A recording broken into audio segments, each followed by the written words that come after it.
vezes que é considerado o mal principal desse século. As pessoas estão correndo por aí de um lado para o outro, preocupados com as suas necessidades, preocupados com os seus afazeres, preocupados com os seus compromissos, e muitas vezes as pessoas estão inquietas. Mas a receita para isso o Senhor nos dá: lance sobre Ele toda a vossa ansiedade, porque Ele tem cuidado de você. O Senhor Jesus também, Ele nos diz, para que em tudo sejam conhecidas as nossas necessidades diante de Deus, através das nossas petições, através das nossas súplicas, através da conversa que nós temos com Deus. Orar a Deus é isso. É uma conversa que nós temos com Ele. E essa conversa é uma verdadeira terapia. Porque enquanto nós estamos orando a Deus, estamos falando com Ele, alguém está nos dando ouvido, coisa que é rara hoje em dia. Você pega o seu telefone, você vai fazer uma ligação, talvez você vai reclamar de algum produto que você comprou, talvez você vai pedir, solicitar, fazer algum pedido para alguma entidade, para alguma loja, para algum órgão, e do outro lado da linha, ao invés de você encontrar uma pessoa dizendo: olá, bom dia, boa tarde, como vai, tudo bem? Você encontra a voz de uma secretária eletrônica, a voz de uma gravação dizendo: para isso você tecle a tecla 1, para aquilo você tecle a tecla 2, para aquilo outro você acesse a tecla 3, e assim por diante. Para falar com um dos nossos atendentes, diz que a última tecla, a tecla 9, e se você conseguir, depois de muitos minutos ouvindo aquela musiquinha, falar com os nossos atendentes, parabéns, você é um entre milhares que conseguiu, e assim por diante. Então, hoje em dia, a dificuldade é termos alguém que nos ouça, alguém que empreste o seu ouvido a nós. Tanto é que profissionais são muito bem pagos para isso. Os psicólogos, eles são pagos para estar ouvindo alguém falar, alguém contar os seus anseios, as suas preocupações, falar das suas necessidades, falar das suas frustrações, falar dos seus problemas. Então, como hoje em dia é raro encontrar alguém que tenha disposto e disponível um tempo para ouvir, muitas vezes se paga um psicólogo, se paga um profissional desta área. Mas eu quero te dizer que em Jesus, através da oração, nós temos alguém que pode nos ouvir durante 24 horas por dia, seja de manhã, seja à tarde, seja à noite, seja no meio da madrugada. Você pode falar com Ele, você pode contar sobre os seus problemas, você pode falar sobre os seus anseios, você pode falar sobre tudo o que se passa dentro de você. Ele vai te ouvir. Ele não vai ficar olhando para o relógio, dizendo: vai rápido porque tem outra pessoa que eu preciso tratar. Não, Ele vai te ouvir, Ele vai te atender, e o melhor, Ele vai dar uma resposta, Ele vai te dar uma solução. Mas só o fato dEle poder nos ouvir, só o fato de sabermos que Ele está ouvindo, já é uma grande coisa para nós, não é verdade?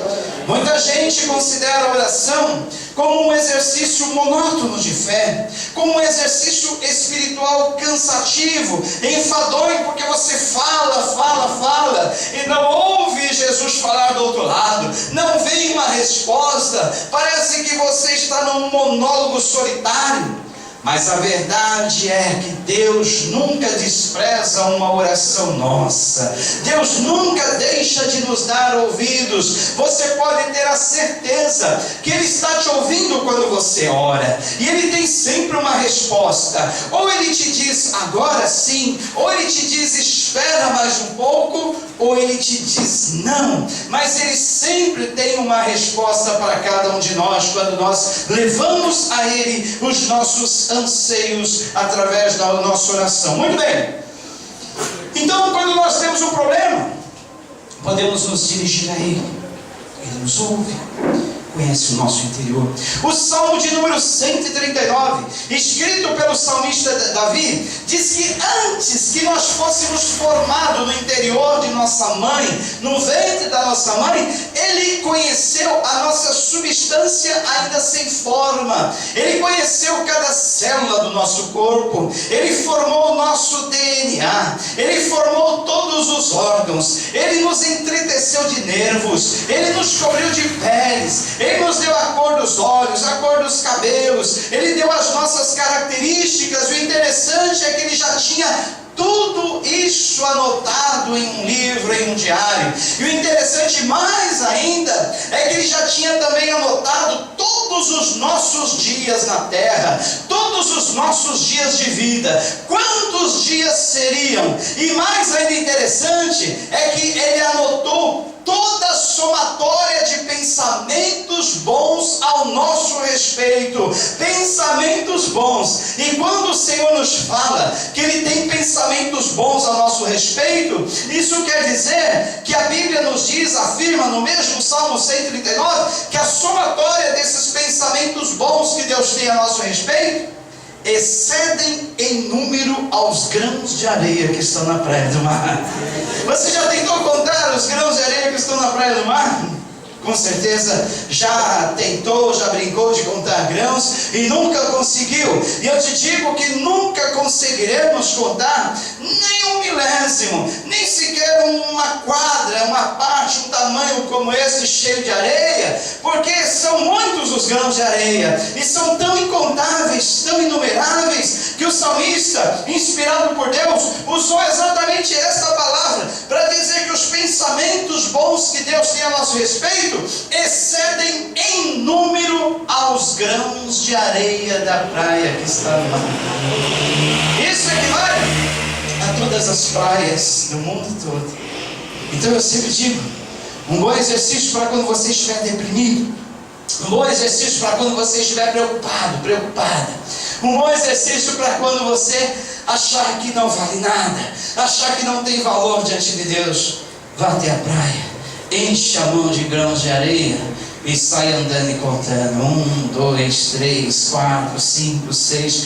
Quando você atingir a 1000, a 2000, a 10.000, a 20.000, se você conseguir num dia chegar a 100.000, você vai lembrar que os pensamentos bons de Deus a seu respeito são em maior número do que esses grãos de areia que você conseguiu contar na praia do mar. Amém?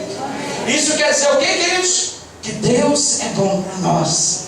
Deus é muito bom para nós. E Deus nos conhece como Ele nos conhece. E sabe das nossas necessidades. Quando nós temos uma necessidade, mas nós temos o Senhor Jeová Jiré, que é o Deus da nossa provisão, que é o nosso pastor, nós sabemos que isso equivale a dizer que nada nos faltará. Por que você está preocupado com aquela conta? Por que você está preocupado com aquele compromisso? Por que você está preocupado com essa necessidade? Por quê? Se Jeová Jiré é o Deus da nossa provisão, Ele prometeu que nunca nos deixaria faltar absolutamente nada.